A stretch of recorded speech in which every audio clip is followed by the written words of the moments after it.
Hey, how's it going? Welcome into the Irish NFL show presented by Cassidy Travel. Check out the link in the bio below as well for some excellent offers as well. Check it out, folks. Especially there's still some tickets available for the game in London this weekend. Check it out. Michael McQuaid, Colin Cronin, and Brian O'Leary here to talk over what was an eventful Week 7 Sunday. And we're going to also preview the muck that is Monday Night Football tonight. And I'll leave that at that, and we'll talk about it later on. Colin, how are you doing? You doing good? Yeah, overall, pretty well.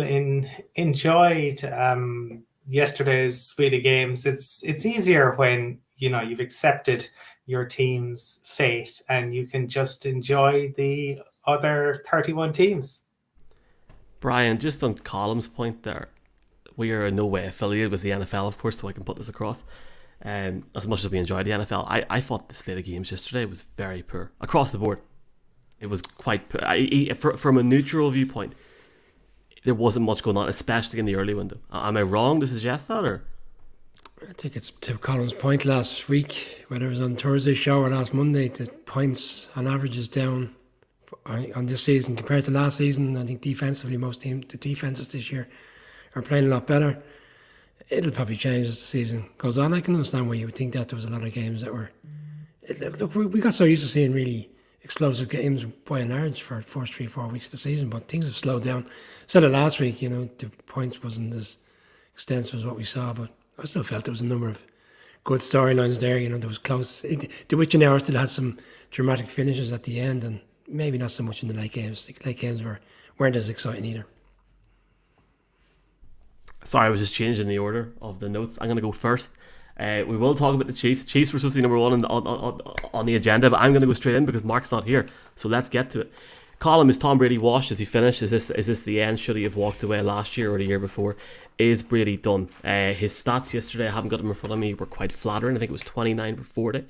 The passes that he missed in the fourth quarter especially were very telling, and I know he's got a different offensive line, but to go up against PJ Walker and get defeated by the Carolina Panthers, who lost their franchise player during the week, is stunning. And I think we'd be negative of any quarterback going in there this Sunday, but for it to be Tom Brady and to show that serious decline is a major issue, surely, in Tampa Bay at the minute. And I understand they've got games coming up thick and fast. They've got a Thursday night game, which we'll look forward to this week against the Ravens, but it just doesn't look right. He does not look happy, and I guess we can all hope that he just wises up for Munich in a few weeks.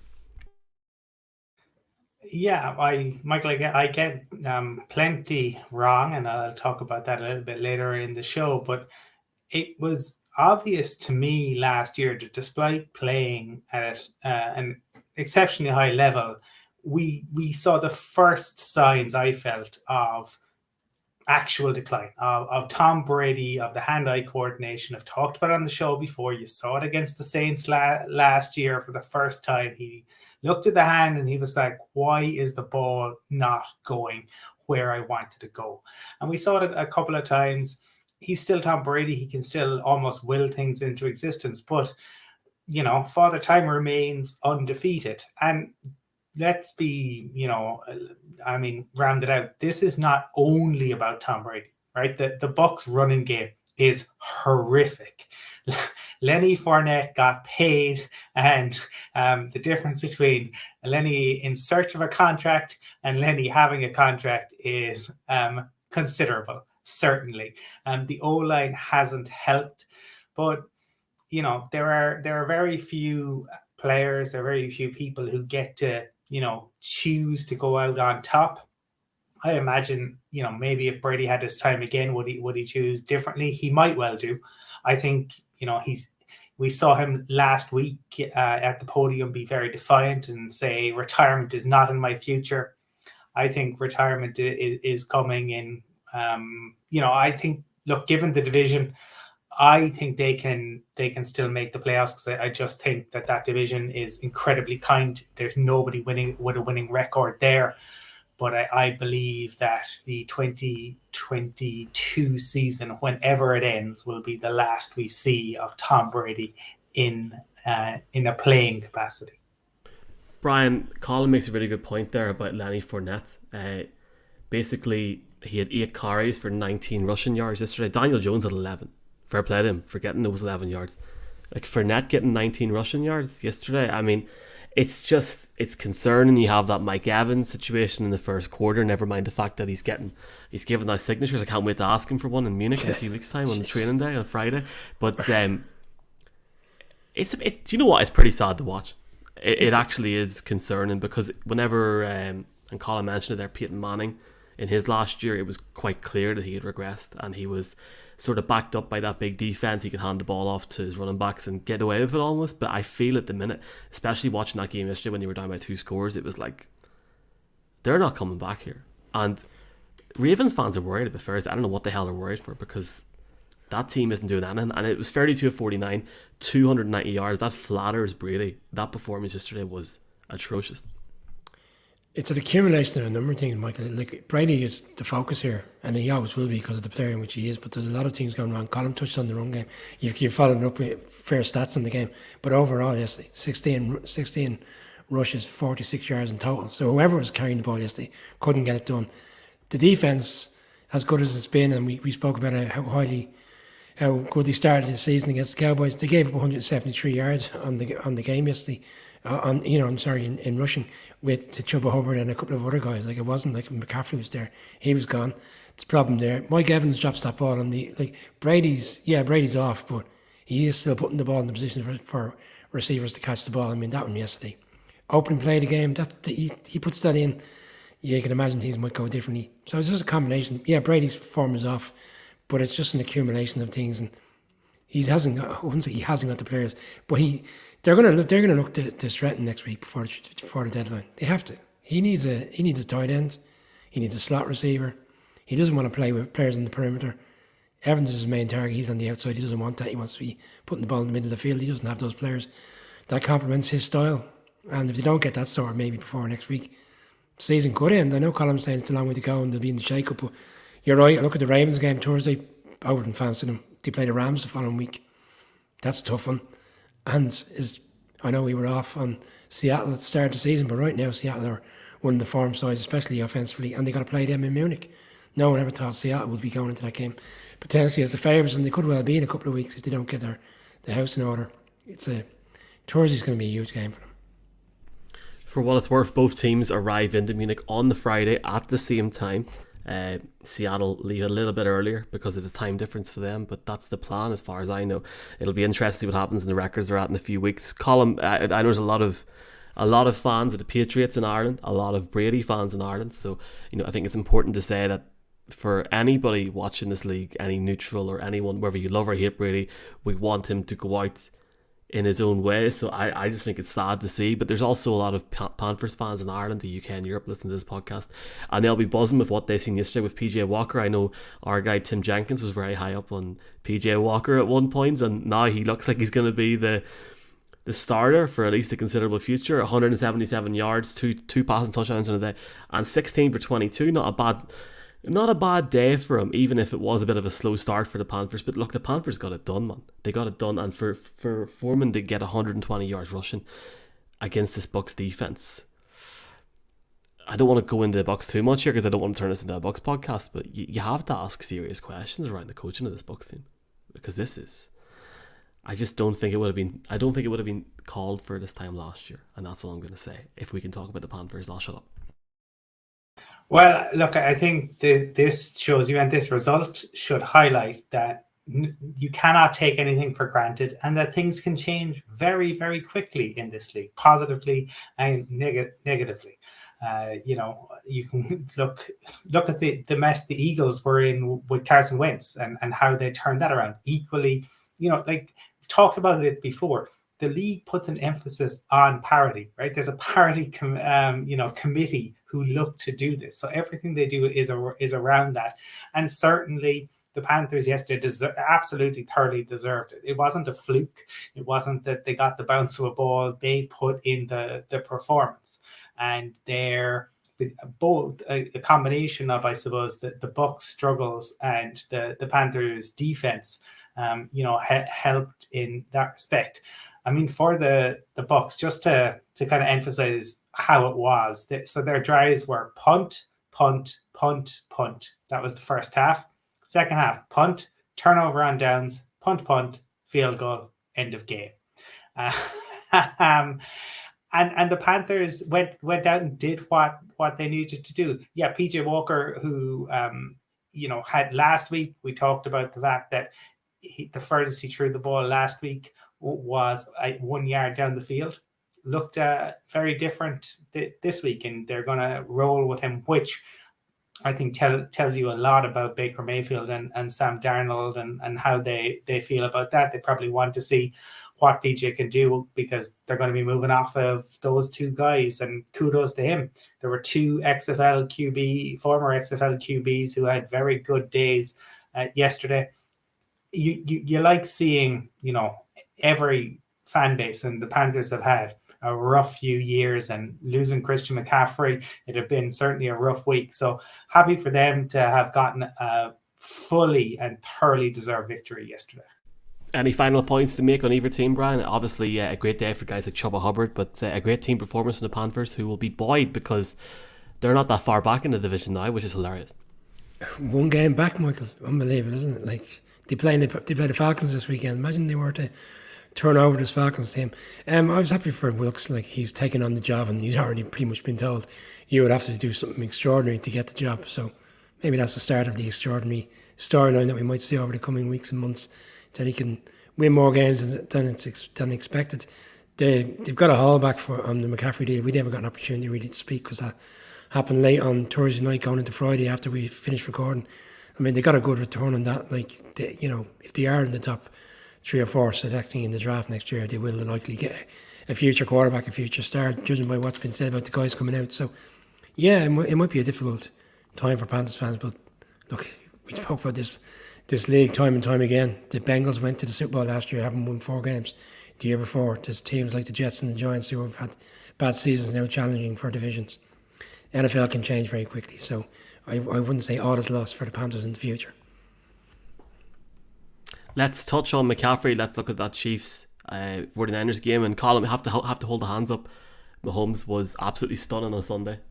3 passing touchdowns, 25-34, over 420 yards on the day. And Juju looks great. He had his Ronaldo celebration. Valdes-Scantling, Travis Kelce, all combining for together for over 200, well, nearly more than 300 yards. That's ridiculous. I think when you get Chad Henne coming into the game at the start of the 4th, you've got a serious problem there in that sense. But it didn't work out for McCaffrey in his first game. I know Brian was saying that we didn't get a chance to talk about it.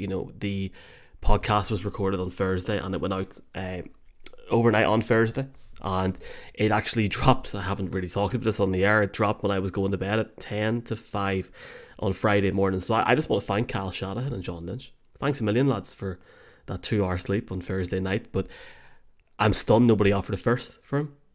I know we can sit here and we can talk about the value in the market and all. Well, they still got a good deal, yada, yada, yada. I really thought somebody would have bid at that. But I'm intrigued to see what Kyle Shanahan is thinking here. I really am. Jimmy Garoppolo had a shocker of a day. I know you're very... you enjoy analysing his performances, Colin, shall we say. But I just don't see where... I was surprised he went to the Niners. Is it fair to say that? I could have picked 4 or 5 teams on my right hand I thought he would have go to, and I didn't. I would not have picked the Niners. That being said, I wish him the best. Well, it ultimately came down to the Niners and the Rams, but there were a few other teams involved. To be honest, I think him going to the Niners tells you everything you need to know about what they think about Jimmy G.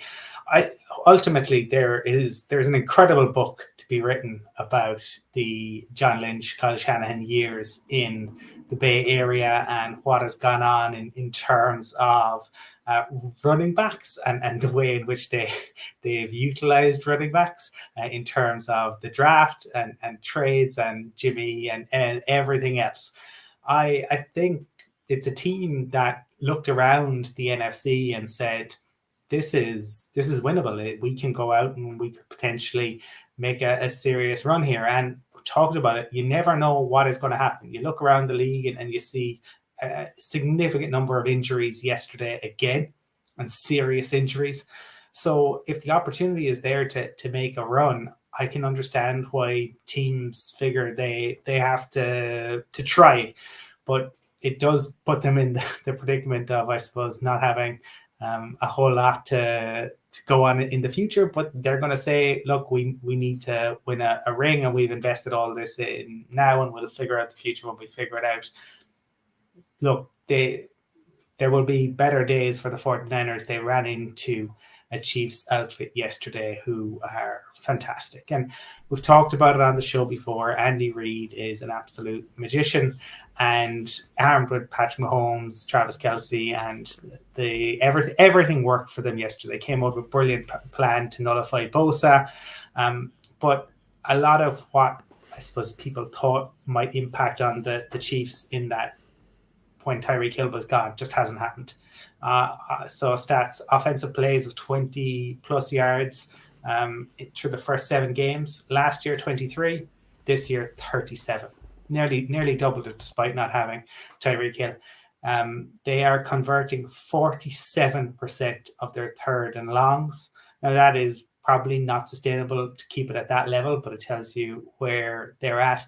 And I was listening to the Athletic podcast on my way to work this morning, and they had this insane stat. So since Mahomes came into the league with the Chiefs, there have been 18 games where he has been down by 10 points or more, by at least 10 points during the game.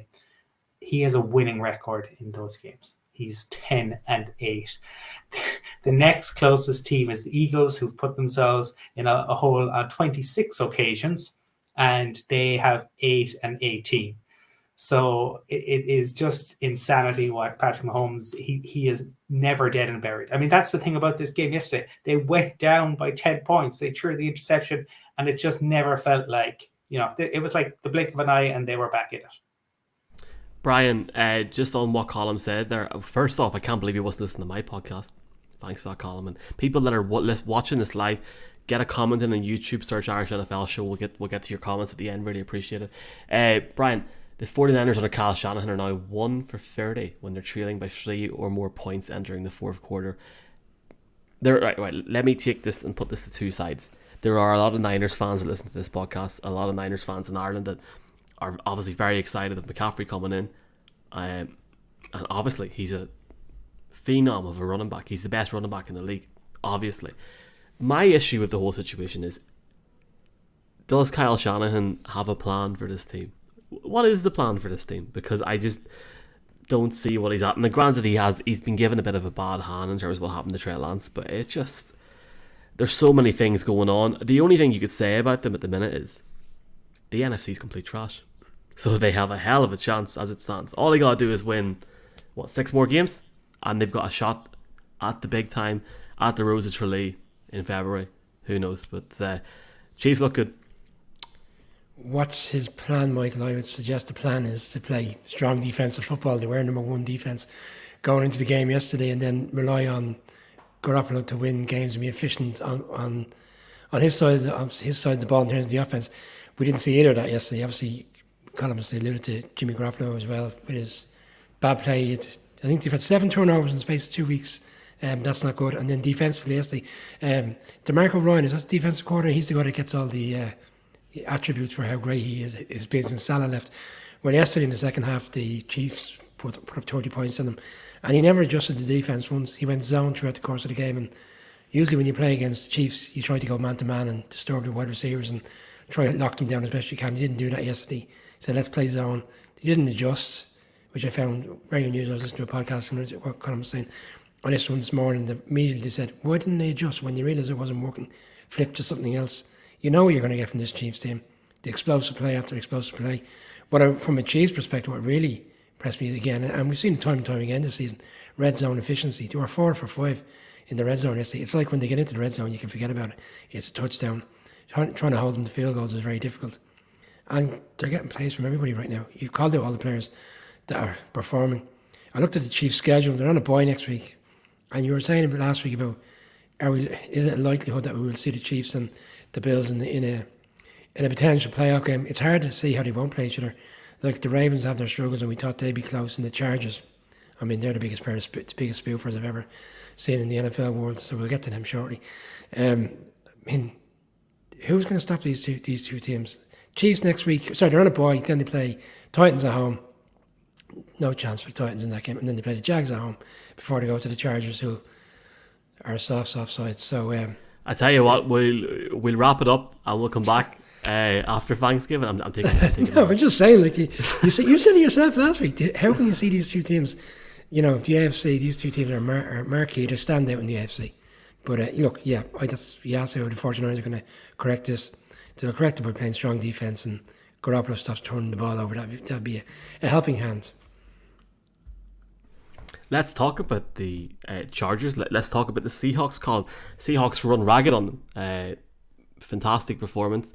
Any word on, I haven't seen this to be fair, is there any word on J.C. Jackson? Because there was obviously that injury situation yesterday. I wouldn't go as far as saying they're spoofers. They have issues. There's many teams in the league, in both the AFC and NFC at the minute, that have issues, but we can work on issues. It's only week 7, yeah? Am I wrong to suggest that? Who wants to go for it? Go on, Colin, sorry. I'll let you go, Brian, because I want to talk about the Seahawks. J.C. Jackson is gone for this season and potentially into a large part of next season. That's how severe. When was that announced? I've completely missed that. Yeah, well, I've seen something there this evening that he's definitely gone for the season, and the likelihood is it'll be a struggle That's for awful him. for him. Yeah, it is difficult, yeah. And then there was also a thing around why the Patriots didn't look to sign him up and lock him into a contract, because they had concerns about his knee for quite some time, and the medical people were telling Belichick not to go near him with a long-term contract. This was actually part of the whole story that I was reading to see the fact that he is gone. So it looks like he's gone. They've also, I think they lost some other offensive line guy yesterday.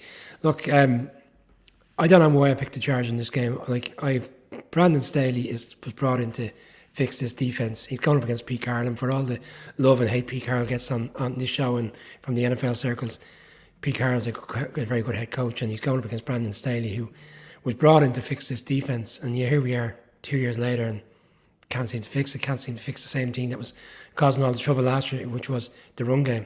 I mean, Kenneth Walker Jr., in fairness, he's had a really good start to his NFL career. It wasn't like he just shot out of a cannon yesterday. He's been playing really well. He played well last week and scored a touchdown against the Cards the week prior in New Orleans.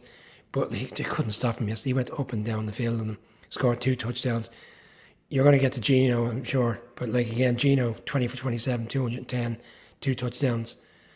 But the Chargers, like Herbert last week, didn't look comfortable against the Broncos. I put it down to the Broncos' defense being very strong. But it was going up yesterday against defense that's been quite poor for large parts of the season. And they got to him. They got to him like 3.5 sacks in the game. Okay, there's signs of improvement with this defense, but I just don't get the Chargers. Everybody felt they were really strong going into the season, but I just don't think it's going to happen for them. I said they come bottom of the division, and it might still be the case, but I've got them. It's all yours. Go on. I think if Colin wants to talk about the Seahawks, I'll talk about the Chargers, and then we can wrap this game up. I get what Brian's saying, but I don't think they'll finish bottom of the West. I think one of the really, really intriguing things for the Chargers, because the thing that they really missed out on last year was getting to that wild card spot, and it was on Staley at the time. And if it happens again this year with the talent that they have, he's going to be out of a job. There's no doubt about it. Herbert didn't have a great day. He's 33, 51. If that went to 37 or 38, he would have had another 7 points probably, and it would have been a lot closer. But Seattle run them ragged. I think, Colin, that the thing for me that was interesting with the Chargers was you still get guys like Eckler and Williams performing. They just need to take it up a level over the next few weeks. To get the thing that they've got going for them is they have to play the Raiders and the Broncos again. They got to turn it on against other teams. They were run ragged yesterday, but at the same time, they still aren't starting games well. They let in 17 points in the first quarter. That's going to be a massive issue for them going forward. But look, the Seahawks, you have to hold your hands up. Geno Smith and the Seahawks team yesterday played absolutely excellent.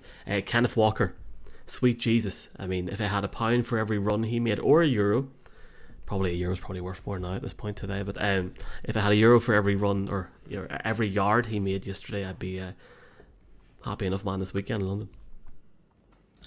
Yeah, I do.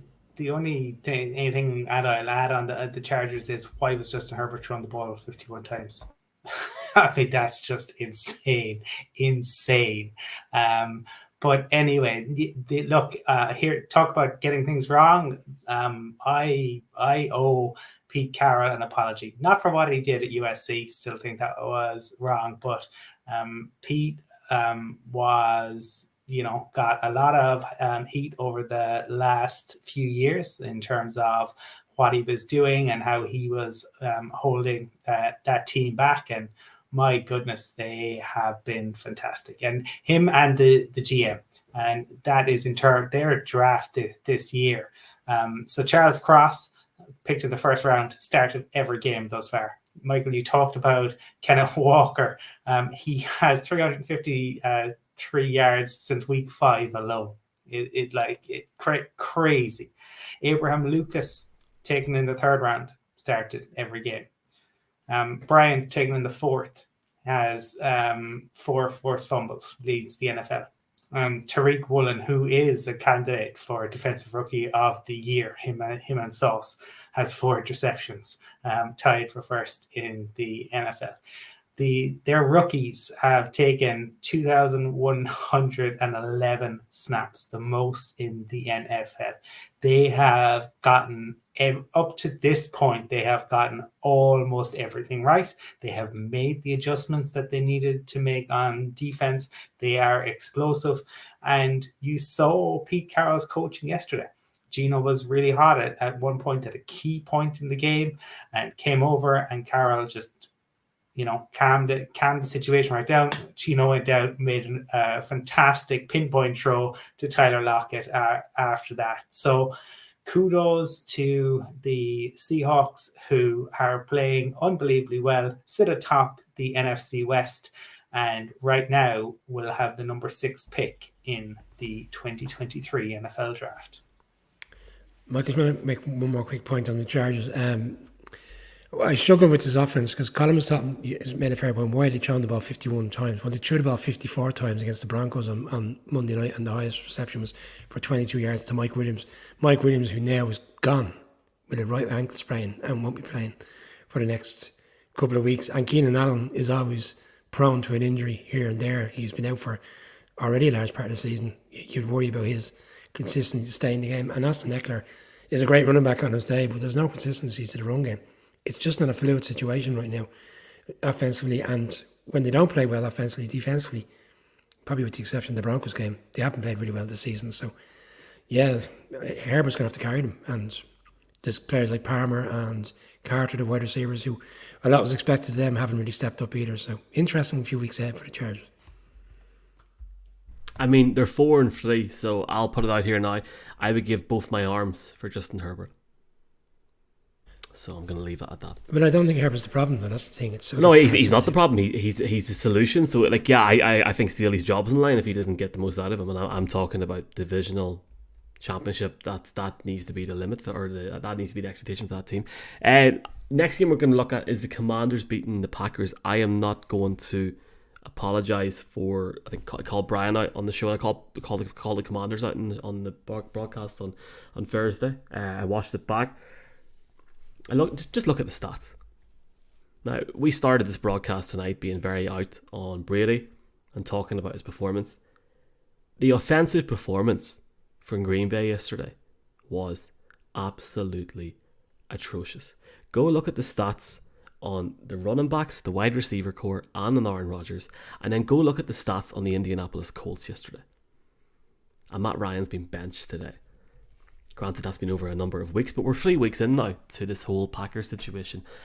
Call it embarrassing for Aaron Rodgers. I genuinely don't see how they fix this. And I will also say this: fair play to Washington, fair play to Taylor Heineke and his team, fair play to Scary Terry, the defense coming up for them. When you've got teams like Washington winning games with Taylor Heineke, that's not an excuse for Aaron Rodgers to say that he's not gelling with his offense. Aaron Rodgers had the opportunity to come in to Lambeau for OTS.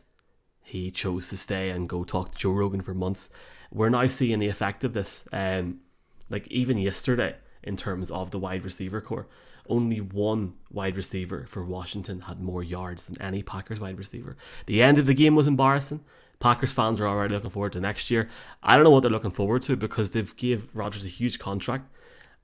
Just an absolute shambles. But fair play to Washington, who now go up against the Colts, and we'll talk about the Colts. They now go up against the Colts' backup quarterback this week. That's going to be a fun game. Well, yeah, I mean, look, Rodgers is not playing well, and I think like you only have to go back to that Giants game, and a couple of years ago, if you said to somebody that Aaron Rodgers would have the ball in his hand in the red zone and would have 2 attempts to win the game, and he wouldn't do it, that was telling. But it can't all be on Rodgers either. I mean, this is a Packers team who have shied away from taking receivers. They could have gone out and got somebody for Aaron Rodgers. It was obvious that this was going to be a problem, and they thought they could simply kind of get away with it, and they can't. I mean, yesterday was the ultimate example of it, because they put all sorts of pressure on Heineke. They actually protected Rodgers quite well. The defense had a pick six. They only allowed, what was it, 200 odd passing yards, and yet they still lost because they just cannot move the ball. It is incredible to watch it, and this is what I mean in terms of the transition from season to season, and the change and losing Adams and not bringing anyone in, and the changes to both the coaching staff and the O-line.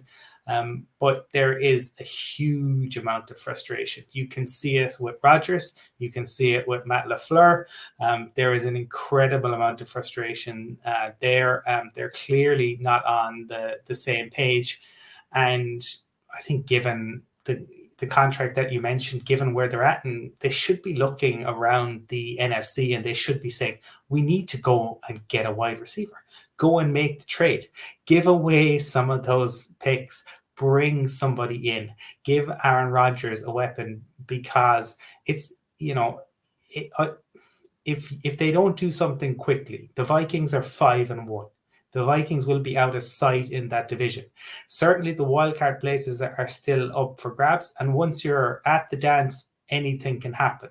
But if they continue without making any changes, it would be very difficult to see. And I know Aaron Rodgers stepped up the podium yesterday and say, hey, this is the best thing that can happen and we might wake up.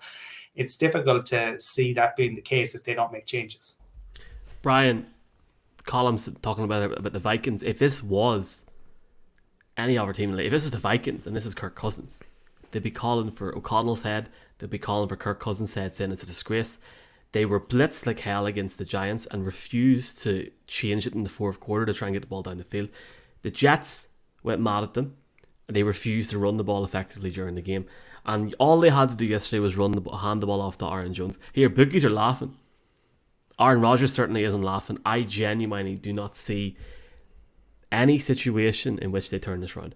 Maybe I'm being a pessimist here, but I genuinely think that it's done. He's not communicating effectively with his wide receiver core. He doesn't seem to have the respect for his younger wide receiver core, which I think is a huge issue. And I actually find that frustrating to watch as a fan. That being said, I could be completely wrong, and they can go out next week and win, but they've still lost the last 3 games against the Giants, the Jets, and now Washington. And fair play to Taylor Heineke for turning that around. I agree with you, Michael. I 100% agree with you. I do think it's getting to the stage where it's not far off a lost cause. Like they're going to Buffalo on Sunday night. And I know Rodgers said, maybe it'll help us be the fact that there's no expectation for us and we'll win the game potentially, but I can't see that happen. You're right in what you said. The run game is non-existent. Colin had a message last week on social where he said they need to go back to the basics, run the ball effectively, complement that with an offense. They ran the ball for 36 yards yesterday. They basically gave up on the run game. The 2 most efficient games they've had, Packers at home against the Patriots, they ran the ball for 170 yards, and they played the Bears. And I know the Bears defense is not great, but they ran the ball for close to 200 yards on the Bears. They were the most effective offensive performance they've had this season, where they've leaned on the run game and then go from there on the offense. Teams are figuring Rodgers out. I've been looking at the numbers today. I'm going to go back as far as the playoff game. He plays well in the first half in some games. He played well in the first half yesterday, and then teams go in and readjust, and he can't deal with it. And you can say oh, well, Rodgers should be readjusting. These are the trends, right? Going to go back as far as the playoff. In the second half against San Francisco in the playoffs, they scored 3 points. In week 1 against the Vikings in the second half, they scored 7 points. Against the Bears in the second half, they scored 3 points. They scored no points in the second half against the Bucks. The Pats game at home, the one I spoke about, where they ran the ball effectively, they got 20 points. Against the Giants, 2 points in the second half. The safety at the end when the Giants punter ran the ball out of the end zone to kill the clock. 7 against the Jets last week, 7 against the Commanders yesterday. They haven't do anything in the second half because defensively, teams know how to deal with the offense that's being put in front of them. They're not changing the offense based on last year. It's the same offense. Devontae Adams is not there. They need to readjust, change it up, figure it out, and find a new way to get the players involved. And you're right, the heads are dropping. Sammy Watkins is the best wide receiver. They're supposed to be, like, with all due respect, he was nearly retiring. I'm not sure how to turn around Michael. That's why I think it is a bit of a loss, because if they lose this game on Sunday, they go to 3-5. The Vikings are home to Cardinals. Not getting into picks now, but they're at home. People would expect them to win that game. They're 3 games behind at the moment, and they're another game behind, because right now, the tie break, week 1, the Vikings beat them. So essentially, to win the division, they're 4 games back. That's not going to happen. It's a wild card at best for them. And even right now, it's going to have to be a massive change for them to be in the hunt. And I know you're saying Colin was saying about wild card spots at the moment. I just don't see it. Can't see how it's going to turn around. Could be wrong, but things look very, very off there. Joseph Aloysius Burrow. Colin, let's talk about the Bengals. Sweet Jesus, they look good. And it's if they were in the NFC, I'd put them right behind the Eagles and quite close to them if Joe Burrow plays like every week, to be fair. Bengals coming back into it. I know we obviously met a lot of Bengals fans last year out in LA, and they were so high on Burrow, but they didn't start the season off that well, and I think a lot of people for a couple of weeks fell off the train thinking they would have maybe more of a downbeat season. 481 passing yards, 3 passing touchdowns, I think it was over 330 or 350 passing yards in the first half alone from Joe Burrow. And that's without even getting the run game together. Like, that is ridiculous. Never mind the fact that they had over 350 yards receiving between Boyd, Chase, Higgins and Hurst. Like, that's obscene. I guess we can sit here and justify and say, well, it was the Falcons, whatever. But look, who they? A good Bengals team with Joe Burrow's a fun team to watch, and I'll happily watch a quarterback that's going 34-42 every week. Wow, what a performance, sir. Yeah, now this is who the Bengals were towards the end of last year, and caveated, against the Falcons, caveated with, for a time they allowed the Falcons to almost come back into it, and then kind of they responded. I think what's been interesting with the Bengals is the way in which they have changed things. Right at the start of the season, the O-line, which they seem to have improved in the offseason, was really struggling. It looked worse than last year, despite the additions that they had made. But everything that they were doing was under center. And teams knew exactly what was coming. I mean, it was the way in which they were lined up, teams could tell. And they've actually switched, so they're going mainly out of shotgun now. And that has made an enormous difference in terms of what they're doing. Their run game has improved out of shotgun. Burrow obviously is looking. You saw yesterday some design runs from him. He's got, he's not ever going to be a running QB, but he's got wheels when he needs to, and that relationship that he has with Jamar Chase is just phenomenal. Like he's able to find him, and the other receivers that he has. I think he came out and at the podium yesterday, he said, I have 3 number ones and there's no ego there. And when they're on form, absolutely. This was a real statement performance. I think what you will probably see is this is a response to the response. And that's what it makes the NFL so interesting, right? This is why we talk about it being chess, right? Because teams reacted to what the Bengals were doing. Now the Bengals have responded to that. Now what will teams do? What will teams look to try to take away next? And Sam Monson had talked about this a little bit, about how and look, again, we're caveating this, but it's just an example.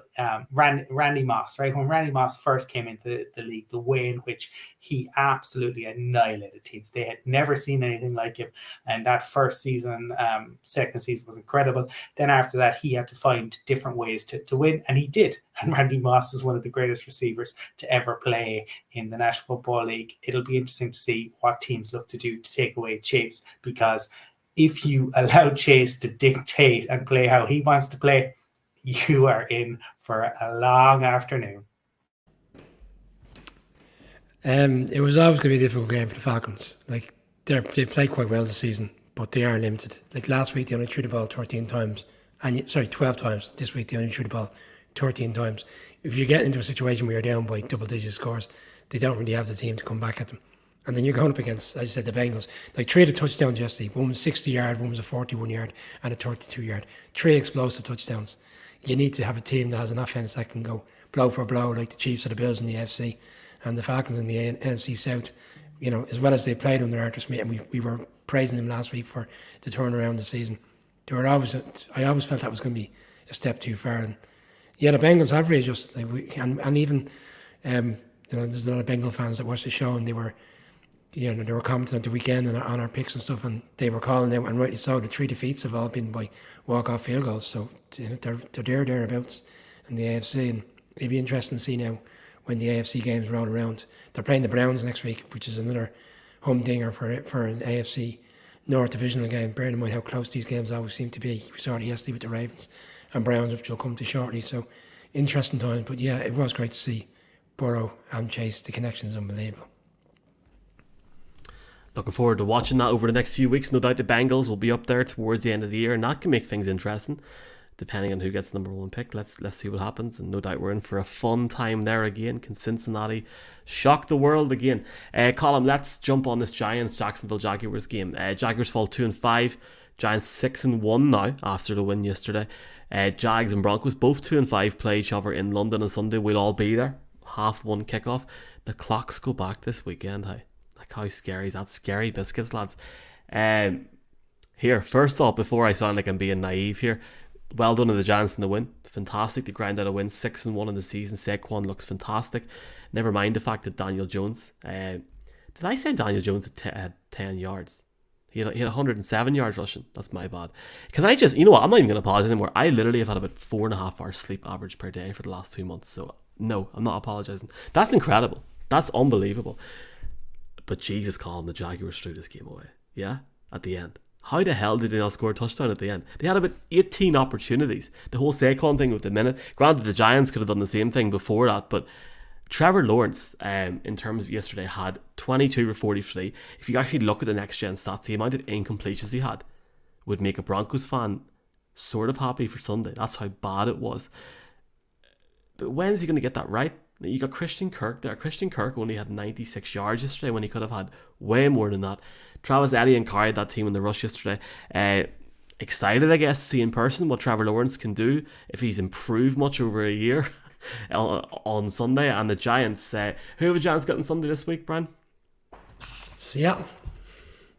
Oh, good. Well, you were talking about the 1972 Dolphins and the Eagles on Sunday, so I can't wait to hear your pick for that game this week. Colin, do you agree with me? Because I had this conversation this morning in work saying that the hell, just watch that last Jaguars drive. How the hell did they not score a touchdown in that last drive? Nuts, like. And that's on Doug Peterson and the Jaguars at the end of the day. They couldn't get it over the line. Fair play to the Giants. Well, it's also a testament to Dable and what the Giants have done. So the stat that stood out to me, so the Giants record when trailing in the fourth quarter this season, 4-1. The previous 5 seasons, 3-58. I mean, talk about a turnaround. And what you would have to say about the Giants, they keep losing players. They lost their rookie tight end to a really nasty injury yesterday. My goodness. And he's having surgery and looks like that's him out for the season. And he was coming on. And obviously Evan Neal went down. But they keep finding ways to do it. And it's not like it is, one player. Obviously Saquon's having a good year, but they're not only leaning on Saquon. And Daniel Jones, we still look. We're not even at the halfway point. We have to see. But at this point, with not a whole lot around him, he's having a very, very solid year. He's an interesting character. He is very different to a lot of the QBs in the league. He's probably less comfortable at a podium than perhaps even Kirk Cousins. But my goodness, on the field, he just finds ways to get it done. And, when you consider, say, that play, right, where Etienne looked like he was in and Thibodeau manages to get back, they are just performing. Every single guy who gets on that field is performing. I don't know where it ends up for the Giants, especially if these injuries continue. But they have 6 victories, and if I was to take my own team, in terms of the last number of years, there are only 2 years out of the past 5 where the Broncos have gone above 6 wins. So kudos to the Giants on getting there already. For the Jags, it's another one of those. There were moments, but it wasn't a full game, and we need to see that from Lawrence. There are moments in games where you really like it, and then there are others where you're left kind of, scratching your head a little bit. But look, he is a year and a bit into this. For some players, it takes a bit longer. Yeah, Brian, just before we look at the Giants there, it was interesting in terms of the Jags, and we're all hopping on a plane this weekend to actually go and watch the Jaguars, so I think it is relevant. Like, it was almost frustrating watching it as a neutral, because you're like, you've got space, there's guys open, why? Because he was very athletic yesterday, but there were so many incomplete passes, and it was frustrating. Obviously, the Giants defense done a good enough job. They won the game. Daniel Jones has been very, very impressive, but I just find it very, very strange, that last drive. That being said, Giants have won the game, and they obviously deserve to based on the scoreline. It's strange to say I was impressed with Lawrence, because you're right, there was so many incomplete passes, but his composure in the pocket when he was under pressure was better than I expected to be. I thought the Giants would rattle him. As the game went on, he did get a little bit more uncomfortable. You can see as you watch, as he progresses, like, he is getting better. It's hard not to after last season, but I would put this one down to coaching again. Like, we keep talking about Brian Dable and coaching, and like, Peterson yesterday makes some strange decisions. There's one more. Colin was talking about Thibodeau running down the field 60 yards, the commitment to the team to stop that play. I would also go the one where Etienne is essentially running into the end zone for a touchdown, and McKinney punches the ball out and the Giants recover in the end zone, with a huge turning point in the game. But the one for me, which was the turning point in the game, was Doug Peterson. They're winning 17-13. It's a tight game. It's going to come down to a touchdown or a field goal. He gives up on 3 points on the 20-yard line on a 4th and 1, and he gives the ball to the quarterback when, as you said, Etienne had a great game and they couldn't stop him all throughout the course of the game. But he went for it, and he does a quarterback sneak. And from that resulting drive, the Giants then take the ball, and Daniel Jones efficiently marched down the field. They went 10 plays in a row running the ball, eating into the clock. Jones, over the course of the day, 202 yards passing, 107 yards rushing, touchdown throw, and a touchdown sneak. And Saquon went over 100 yards. On the last drive, Michael, in fairness, and I'm not trying to be biased, like, in fairness, I've read it all today, there was some very soft flags on that particular drive. That drive should have been long over. The flags throughout the game, I have to say, now this is going on Neither's side, the flags throughout the game yesterday were embarrassing, wasn't a complete embarrassment to the league on both sides, and both sides can feel equally done by. I completely agree with you. But yeah, especially in that last one. And it was almost like we were trying to give it to them. That's why I was saying, how the hell did they not score? Because they got the ball down the field. Like, you can imagine as a Giants fan when you think there's only 24 seconds left, because you think Saquon has gone on his knees and kept the clock running, only for it to be reversed with the check that he had gone out of bounds. You give the ball back with 1:07 to go. You're fearing the worst, and as the flags kept going, you're fearing the worst. Fearing the worst again. On the last one, the only thing that surprised me about that last play was he didn't make sure the ball went into the end zone, because you always run the risk if you're trying to give it to a player 2 or 3 yards out, when you've got a defense essentially blocking the end zone, not in the end zone itself, but actually on the perimeter, on the line, doing their utmost to make sure that no one's getting into the end zone, to put the ball in the position where he's going to catch it and he's going to have to turn his wheels and get into the end zone. I thought it was a risky move, and the Giants sussed it out and got around him and got 3 or 4 players down. Dable after the game was disgusted, to be honest. it wasn't a rant as much as, but it reminded me of Sir Alex Ferguson when they beat when he was the Aberdeen manager. They beat Rangers 1-0 in the '83 Cup final. He said it was a disgraceful performance.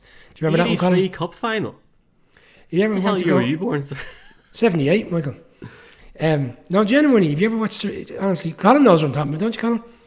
Ferguson was the manager of Aberdeen. They beat Rangers 1-0 and he went nuts after the game about how bad his team played. It wasn't that bad, but Dale was disgusted after the game with how they played. He said it wasn't very good. But then he's outside with the fans 10 minutes later smoking a cigar, which is great to see. Big win, roll on Seattle on Sunday. Shout out to that guy that done the Giants draft pick. He follows me on Instagram. He was going nuts last night. I must get him on because he literally followed me last week. I knew I recognised him somewhere and then I seen it. What's the last name again? Do you know, Ron? Oh, God. Really I should do. Yeah, you really should. I mean, I know exactly who you're talking about, yeah. I know who you're talking about. Seems like a lovely lad. I don't know why he didn't go to London. Let's jump on the last two games before we get a quick fire. The last three games. Oof, boys. Ravens win against the Browns 23-20. Colin, you were talking about certain wide receivers in Chicago last year. Free the Chicago one. Is that what you call it? I want to free the Baltimore 89. Where the hell's Mark Andrews at? Your boy here had money on it, did he? Potentially not. The Ravens get over the line. I am sick of seeing John Harbaugh panic with 3 minutes to go. And frankly, if it was any other team, the fans would not stand for it. But they get the job done. Lamar doesn't look fully there yet at all. But Devin Duvernay looks good. And the Ravens are a fun team to watch, especially when they almost mess it up again. Well, it's a divisional matchup. I mean, I think some of the hits in this game I could almost feel here in Dublin. It was a proper kind of belter of a game, and ultimately, yeah, the Ravens come out the right side of it. A lot of controversy in terms of the ending and the call, but it certainly it would seem, from what I have seen on Twitter, that the vast majority of O-line guys on Twitter feel that it was actually a penalty and that the Browns weren't hard done by. I have no doubt that Browns fans feel differently about that, and that's the nature of the beast. Yeah, Mark Andrews, hey, for National Tight End Day, I think for the majority of tight ends around the league, it was probably a day to forget. I think for the Ravens, it is, they needed this, right? They almost needed to win a game late in circumstances that they could point to. And sometimes that can spark something in you. We've seen it in various different sports where all of a sudden you get a late win, and you can use that. You can build on that momentum. They obviously have a big game coming up, and that will probably be, a huge moment. If they can get another victory, right, to build on this, then they could go on a bit of a run. Obviously, if they were to lose the next one, then it all comes to naught. Then all of those questions come back up again. But I'm not at all surprised that it ended up on the last play of the game, given what we've seen in the league this year, but B, more historically, what we see between the Browns and the Ravens. Yeah, I'm a bit perplexed by the Ravens. We all thought this team was going to be really strong this year, but I wasn't impressed with them yesterday. I think the Browns let one slide yesterday. The Browns came out really strong. They had 10 points in 2 opening drives. Then they went away in the second quarter. 2 quarters, Jacoby Brissett, which is not what he's there for, was in shotgun for large parts, which just doesn't suit his game. But the Browns were averaging 7 yards per play, and you look at the Ravens stats, 4 yards per play. Like, Jackson didn't have the best of games, but like Colin was probably right. Like, this is the kind of game they just needed to get it over the line, get it win a game in a difficult manner. And there's just a late game where they don't show it away like they had been over the past while this season, and then they'll probably get in the books at the right time. Who knows? But like, again, an opportunity to go 5-3, and things will look very different next week if they do that. But I wasn't convinced by them, and I think teams are going to have to seriously change the Ravens for them to be in the hunt come come January. But look, there's a long way to go. We've seen teams like the Bucks, for example, and the Rams, hit November, go on a run. But right now, I just think this Ravens team just doesn't look the outfit we all expected this season. Did your boy watch Bloodlands instead of watching the Raiders game? Was he frustrated at the end of Bloodlands? Not at all. I watched the NFL because it's my job, and I fairly enjoyed it last night. Raiders winning 38-20 over the Texans. Texans won 4-1. The funny thing was, at the start of the game, Davis Mills, they got off to... right, it wasn't a decent start, but they had 10 points through the first half. They were 10-10 at half time. Davis Mills finished it at 300 yards passing. Colin, they still lose the game 38-20. Josh Jacobs, 3 touchdowns, over 140 yards on the day. What happened with Derek Carr at the start? Do you know? He was on and off like a yo-yo at one point. But look, Raiders moved to 2-4, and I think they moved to 3rd in the AFC West. They'll look at the Broncos game in London this weekend, and the Chiefs being on the bye as a lick the lip situation, and they'll try and move up. And certainly based on the last few weeks, it's going to be interesting. Yeah, it looked to me, I could be wrong, but it looked like maybe a rib injury, maybe just had the wind knocked out of him for a little bit. Certainly seemed in initial pain, but came back in. And yeah, look, Josh Jacobs, they've leaned into him, and he has been fantastic. The Raiders are actually the second highest scorers in the AFC West, more so than the Broncos or the Chargers. Now, you might say that's a little akin to winning a Tullum and Danny DeVito contest, but at the same time, if they can figure things out on defense and just shore that up a little bit, then the Raiders, I think, could certainly be in play for second in the division. And given that a lot of AFC teams are going to beat a lot of other AFC teams, who knows?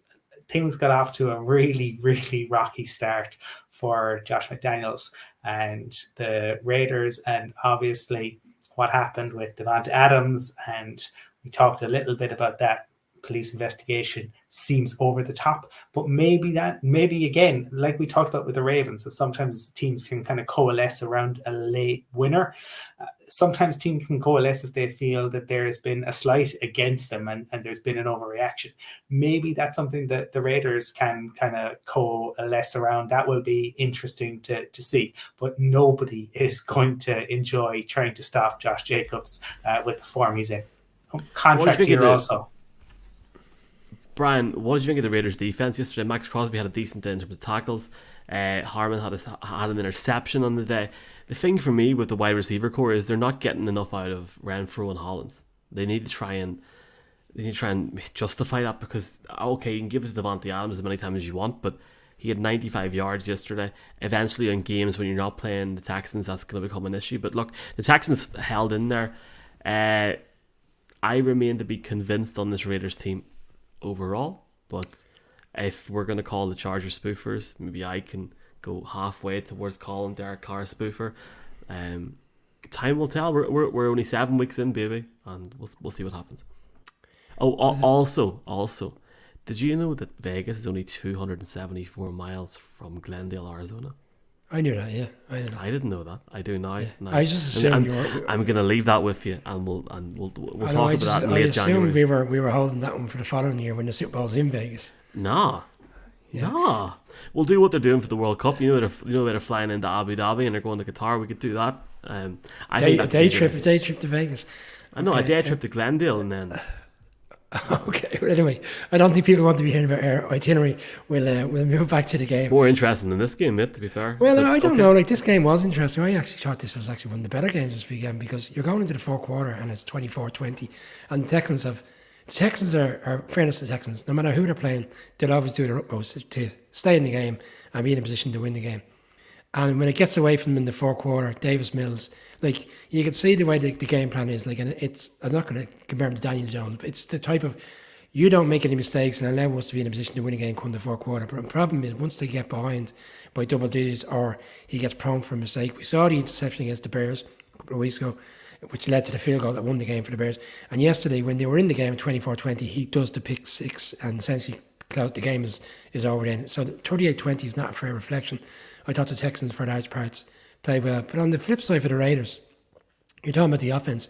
The Raiders need this run game to be really good because that allows them a situation where then they can play complementary offense with Devontae Adams, with Renfro and Waller when he comes back from injury. Because right up to a couple of weeks ago, they weren't getting run game. Everybody was snuffing out Adams and nothing was happening. But yeah, here they are, as Colm said, second highest points in the division. They had 4 drives yesterday of 70 yards or more and scored 4 touchdowns off that. To me, if you have an offense that can go 70 yards 4 times in a game and score touchdowns, that's good offense. And whether it's Jacobs scoring a touchdown or whether it's the wide receiver, does it really matter in the end of the day as long as they're getting the points? That to me was efficient. Carr top played really well yesterday. And Jacobs was a free agent after the season. I imagine if they don't sign him up, he'll be the one everybody will be going after come March when there's a glutter of teams looking for a new running back.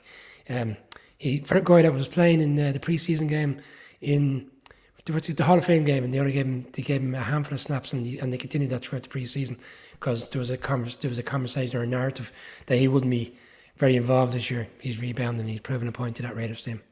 Big win for the Raiders to go to the Saints next Sunday, and where the Saints are now, I think the Raiders fans will fancy their chances of going to 3 and 4. Let's see what happens. One thing I will say is they've put, is it the Texans play the Eagles next week?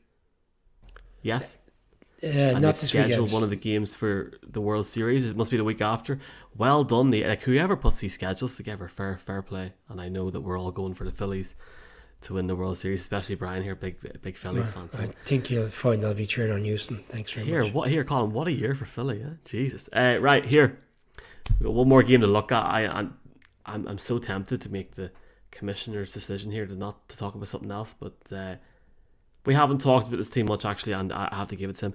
Colin, I think it's fair to say for 7 weeks of this season that Brian Dable is the standout candidate for Coach of the Year. I don't think there's no doubt in that at the minute, unless somebody makes some sort of ridiculous end to the season. Maybe the Broncos, if they want to fire somebody this weekend, that would be nice, and bring somebody in. But very, in second place behind Dable at the minute has to be Mike Vrabel. His Salt Bay gif yesterday was magic and proved me wrong. At one point yesterday I thought the Colts were going to take control of the game, but Titans took control of the game at the end. Henry got enough efficiency on the runs and they win 19-10 against a Colts team which is now benching Matt Ryan, which apparently came out at the start for an apparent shoulder injury, because this boy here tweeted about it, got massive abuse from 3 people. Thank you to everyone watching that heard that or seen that. So I then deleted the tweet, and within 3 minutes it was then announced that he's sort of out for the season and they're going to put him as a backup for the rest of the season.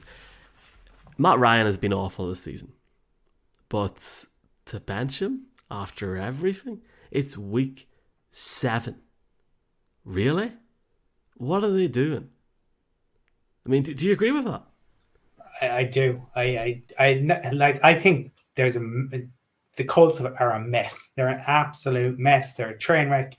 But I think Matt Ryan he's just looks so old, and he's behind a line that line, that fully fit line is the most highly paid in the entire league, and it has been awful. But Matt Ryan is completely immobile. He cannot move. So when anyone gets through the line, he's just stood there. And the amount of punishment that he has taken. Now it's very interesting because up to and including last night after the game, most Colts beat writers said, no, it's not a problem with Matty Ice. Problems are elsewhere. We're not even going to discuss moving on from Matt Ryan. Well, 24 hours later, and by all accounts, at the owner's behest, it has happened. Look, I think reality is there will be massive changes in Indianapolis at the end of the season. I think they will probably be in the market for a new head coach and certainly a new QB. Whether the GM remains in situ or not, he probably will, because he has quite a good relationship with the owner. And we talked to him, he's a smart guy, but the marriage between, I suppose, his vision around team building and the head coach, it just hasn't worked there. And I would agree in terms of where you're saying 1, 2. I think Nick Sirianni is 3, but I would say I think Vrabel and Dable are cut from similar cloths. I think what they look to do is ensure their teams maximize their ability, their potential, and they make as few mistakes as possible, and therefore they can capitalize. Essentially, don't give the game away, remain tight, and capitalize on any mistakes. I think you see that in both of those. And look, the Titans are doing it. We all thought it would be the Colts here. Evidently, that is not the case. Brian, hell of a year for quarterbacks. Carson Wentz, Russell Wilson, Matt Ryan. There's still time for Carson and for Russell to turn it around if they can find a way to start a game. But it looks as if Matt Ryan's done. And that's a decision. I know Colm's touched on it there, but GM has to go there as well. That's a shocking decision to bring. I would probably disagree with Colm slightly there. I think it's a clean house situation completely. I know that sometimes the relationship just runs its course, and the better thing to do is just move on and have a fresh start. I read something last week, and I can't recall the 5 teams, but there was 5 teams starting with a new quarterback this season. We can name them off the top of our hand very quickly here. Anyway, the Colts, the Broncos, Washington, and I can't recall the other ones, but all 5 teams were struggling with a new quarterback. There was no team that hit the ground running with their new quarterback, which is unusual because you usually find one goes in immediately and has a huge upward turn, and we haven't seen it this season. I was slightly surprised with Matt Ryan because I felt Matt Ryan played really well last week. So I just felt it was like for a week on where, yes, he's had a really bad game and the numbers are terrible. Like 10 drives, 5 punts, 4 turnovers. Like, they didn't score any points in the first half against the Titans when they played at home. They didn't score any points in the first half yesterday against the Titans. I suppose the writing was on the wall. Maybe I just didn't see it coming. I thought they would have left it for a few more weeks. But this owner, in fairness, like we saw it last year at the end of the season, came out immediately after that Jacksonville loss in week 17, week 18, and said, Wentz is done. And he seems to be calling the shots, and maybe Frank Reich recognises he has to make the change, otherwise his job is gone. He's just last throw of the dice here. For the Titans, yeah, you're right. Like, this Titans offense yesterday wasn't even that good. That's the thing. They only had 250 yards of total yards, and I was looking back at all the games they played this season, and four or five of these games are wins. The Bills game isn't a win, obviously. They only put up 107 yards offense, and they put 252 up against the Raiders. Fair enough, I'll give them that. Colts 116 yards, Washington 136 yards. Colts again yesterday, strangely enough, the exact same number, 116 yards. They're not setting the world alight, but you have to find the ways to win. And as you said, it's down to coaching, efficient coaching, situational football, and as long as they continue to do that, it'd be interesting to see now when they go up against the Chiefs in 2 weeks on Sunday Night Football, how they can live with a team like the Chiefs. So, but again, I'm sure Vrabel will have a plan and find a way to at least remain competitive. So it looks like the division is there for them, but who knows, the Colts could have an upward turn with this quarterback. The Texans are not going to be in the running, and the Jags are falling off the cliff quickly with 4 losses in a row. Okay, let's go quick fire because I'm fading more than Keno and Saipan, lads. I'll openly admit it. I'm wrecked. Okay, Colin, I'm just going to take over this one. I'm going to answer the Broncos because I don't want to put you in that position this week where they're coming over and we don't want to get in trouble. So I'll get in trouble. Hackett's losing his job on Sunday, and the Jags are going to completely destroy them on Sunday. From what I've seen against the Giants yesterday, the Jags just need a few plays to go right, and they'll make it work. They'll put up 30 on Sunday, and we'll see what happens. I'm still going to pick the Broncos for the crack, but I am going to openly say on this broadcast, I feel that Nathaniel Hackett will lose his job. And the only other thing I'll say about that game is Jets' defense looks great.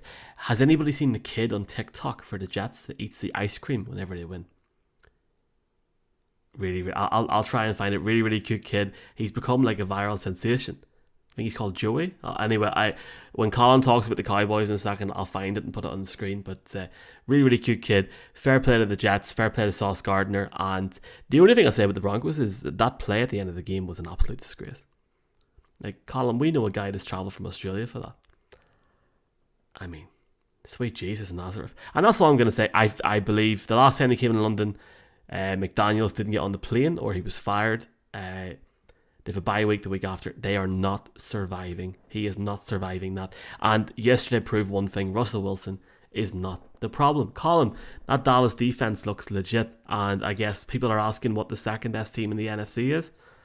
I think it will be fascinating. And look, Hackett is certainly on the hot seat, but if he is fired, if the Broncos were to lose and if he was fired, he would become the quickest rookie head coach fired since 1977. George Allen was fired 2 games in to his rookie season. It would be quite something. It could certainly happen, and we will see. I have my doubts. I think they will leave him in situ because I don't think there is anyone there to take over. But I think it is a situation of one and done. And the Broncos have all sorts of issues. And yeah, moving on to a team that certainly have, I suppose, some offensive struggles, but not nearly to the level of the Broncos. But their defense is absolutely outstanding. The Cowboys, I think Dak was talking about, he hadn't picked this game. It took a long time for the Cowboys to get going. They really struggled at times, but Micah Parsons and that defense are serious business. For the Lions, the feel-good factor is gone. The Dan Campbell last season and everything that came out of Hard Knocks, it's really into a situation they have to start winning games if he is to. There's another coach who, if he is to remain in situ, because they are struggling big time. But this Cowboys defense, if they can make it to the playoffs, nobody is going to want to go up against these guys in, I don't think it'll be in Jerry's world, given that where they're at, but even on the road, nobody's going to want to have to face Micah Parsons. Though some of those plays yesterday where he doesn't get it, but he chases the guy down and he catches up. I mean, that's just the type of motor that he has. It's ridiculous. Brian, 2 things. I know you're going to talk about the Dolphins, quick fire here. Cowboys Giants Thanksgiving. I propose that all of us meet in Dublin or Belfast for that game. That's a hell of a game. I'm actually, do you know what? We're making this a thing. Belfast hotel Thursday night. We'll do it in that NFL pub. Do you think Hackett will be fired? And then talk about the Dolphins. Go for it. I didn't think Hackett would be fired, but as the weeks are progressing, I'm not. It's a tough one, isn't it? If they were to lose this week and the bye week coming up, it makes sense that they would show him the door. I saw someone on Twitter today saying he's the worst hire in the NFL since Urban Meyer. So, I would say it's the worst situation in terms of somebody getting fired since Phil Hogan 2 years ago. It's not good, but look, they could win this weekend. Like the NFL has a strange way of finding. Just before we get on to the top, you're talking about. I saw that the ice cream was trending actually on Twitter. That people are and his name is Johnny, and you know what? He comes on every week and he eats his ice cream and he talks about the performance, and he called the Broncos a bunch of losers yesterday. So thank you for that, Johnny. And I assumed that we'd all be having an ice cream tonight, so I brought me box of brunches. Where's yours? Jesus Christ, I'm away. Look. I'm glad I'm giving you a laugh because there was nothing to laugh about on Sunday Night Football, Michael. It wasn't the best of games. There wasn't a score. Did you watch it? Of course I did, yeah. Here. Yeah, I told you I wanted to see this celebration of the Dolphins, 1972 team. No, look, let's be fair, I didn't watch the second half, and I'm glad I didn't because there was no scores in the second half. What I did take from the game this morning, watching it back, was, again, it was a strange one because McDaniels turned down points to essentially put the game away with an opportunity to kick a field goal to go 19-10 up. He refused and went for it on 4th down. Bearing in mind the situation with the quarterback and stuff, you'd think he'd be securing himself of points to make it a little bit more comfortable. He didn't, and in the end it nearly cost him because Kenny Pickett and the guys drove down, and the Steelers drove down potentially to win the game. Didn't materialise. He had a night with interceptions. I wasn't really enamoured by the Dolphins' performance, but they'll be glad to have got the win. And bearing in mind they just lost 3, it was one they needed to get over the line. It wasn't the greatest of Sunday Night Footballs. I think they'll be glad to see that game is come and gone. Whenever I was in LAX in February, I bought sleeping pills. 6 packs of them to do me throughout the year for certain situations. And I took one last night before Sunday Night Football, got in the bed and then was asked to go on the radio. So if you want to have a laugh, listen back to that because I'm slurring my words. Obviously, please be responsible, folks. That's why I didn't watch Sunday Night Football, and frankly, I didn't need a sleeping tablet because it would have put me to sleep. And one thing that'll put me to sleep tonight is the Chicago Bears, who are the Bears are 2-4. Sweet. The Bears win tonight, they're tied with the Packers. Going up against the Patriots. Can I just say, and this is great because Mark can't argue back and be like, because all Mark's done, I've watched the last 2 or 3 podcasts, all Mark does, whenever you say something that makes sense to him, he comes back with a thing about the Broncos, and it's like, come on, mate. So I'll say it now. If the Patriots start Mac Jones tonight, they're making a mistake. Keep it zappy. If you're zappy and you know it, clap your hands. I don't need to talk about this game. The Patriots are winning this game by at least 7.5 points. I think the handicap is at 8.5, Brian. I'm taking it all day long. Gamble responsibly. Big Billy Belichick, I think, makes is it a record or something tonight, Colin, that we should probably talk about? This game will be over by the half, and the Bears are going to 2-5. And I'm sorry to the Bears fans watching this broadcast at the minute, because there's 18 people watching on YouTube right now. So if you're a Bears fan, please don't unsubscribe. I'll just leave the show and not come back instead. Colin, who have you got? The Bill Belichick loves going up against, and Fields isn't a rookie, but he's not a vet quarterback, and that's what Bill Belichick generally specializes in, is putting QBs under pressure. I think that this will be Mac Jones coming back in, and I think, in fairness to Mac Jones, the Patriots offensive experiment is beginning to bear fruit. I think when Jones started the season, they had Patricia and Joe Judge there. They didn't really know. I think they were kind of fighting it out. I think they have, under Zappi, gone to a system that suits them a lot better. I am interested to see when Jones comes back in how he operates, and that will be a fair comparison then. I mean, if Mac Jones comes in, right, and he's playing in this new Patriots offense, which is much similar to what he ran last year, and he still, looks bad in comparison to Zappi, and it's against the Bears, I think, then you can legitimately ask questions. But I think what he came into at the start of the season was not the situation he would have wanted to find himself in. Some of the stories that have come out of New England in the past couple of weeks have been really interesting, that the feeling that he needed to be humbled and taken down a peg, and that maybe he feels a little chastened. And so let's see how that plays out. I am not expecting fireworks in this one, but I am expecting a Patriots victory. I think it's important that Mac Jones does play tonight, because next Sunday, and not to look too far ahead and to probably be doing a disservice to the Bears, but the reality is the Patriots should win this game. Bearing in mind how well they played over the past 2 weeks. They beat the Lions 2 weeks ago, shut them out, and then obviously last weekend going and win to Cleveland really strong. Their offense seems to be coming together, and there's a lot of rookie players making huge contributions. I struggle to see how this Bears defense can hold down Stevenson, and Harris is going to return tonight, so they might lean on the run game, which they've been doing heavily throughout the course of the season. And then this is a nice comfortable game for Mac Jones to get back into, because this weekend it's Jets-Patriots. And right now you've got a team 5-2 aiming to go 6-2. And if the Patriots were to win tonight and be 4-3, and they were to knock off the Jets this weekend, they'll both be 5-3. It's a huge game this weekend. So it's why it's important that Patriots come out and have a really strong performance with Mac Jones there and get themselves ready for a big game on Sunday. Mac Jones is the quarterback this weekend. Is that game in New Jersey or in? It's in MetLife. It's in MetLife. Yeah. And we can go on about the Zappi factor, and I know there's a conversation about Belichick, will turn to the quarterback he feels is given the best opportunity, but this guy was only drafted in the first round last year. They're not going to step away from him right now. It's not like where Bledsoe was there for quite a few years, and other quarterbacks in other scenarios where they've had to, I suppose, accept that someone else is coming in to take the reins. He's only second year in the league. There's still a lot of time for this quarterback. So for me, I think it's confirmed Mac Jones is going to play tonight. Maybe I'm wrong, but I still expect, bearing in mind the game itself, taken away from all the other conversations around Sunday's game and how big that one is, I can't see how the Bears can do much against this Patriots defence, which by and large has been quite good this season. Patriots to win, and that 8.5, Michael, not to get into a betting world, but it looks very tempting.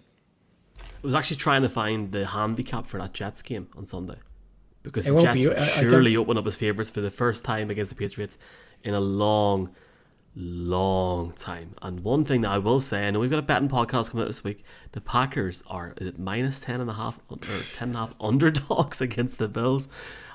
This is the thing, I have a flight on Sunday morning at 6:30, so I have to watch Sunday Night Football and then come home without sleeping, which is awful. It's just it's an awful life to have. Big shout out to everyone who's watched tonight's broadcast. Shout out to Jer, saying, "Go Jets." Sorry about last night, lads. I'm not sure what that means, Ger, but you're a good lad. And everyone said I was down in the Jets. I'm not. Ger is he's a Jets fan, so I think that's where that's coming from. And there's a lot of, I suppose, there's some comments in there. There was a bit of a discussion I had asked in terms of the Jets trading for a running back, but obviously they've now lost one of their top O-line guys as well. Just a season of incredible injuries that we are seeing, and I think it'll be interesting to see what the Jets do. I would expect them to go out and probably make a trade. There are a few running backs out there who are on the block, and obviously we've got a week to go until the trade deadline. Big Keith thought I was down on the Dolphins last week. I'm not. I think the Dolphins are good. I think on their day they've got the best offense in football because nobody can guard their wide receiver core. And let's see what happens. Probably the worst game for Tim McDaniel. Yeah, let's see what happens. They still got the win, albeit against, and we haven't said his word all night. It seems that we're avoiding it. Kenny pickety pick. Let's see what happens. That's us, yeah. Yeah, that's us until Wednesday. We have a couple of guests on Wednesday's show as we build up to week 8. Week 8. Keep your lip. Have a good night. Thanks for subscribing. Thanks for listening to the podcast. Appreciate it. Have a good one, lads. Good luck. Enjoy Monday Night Football.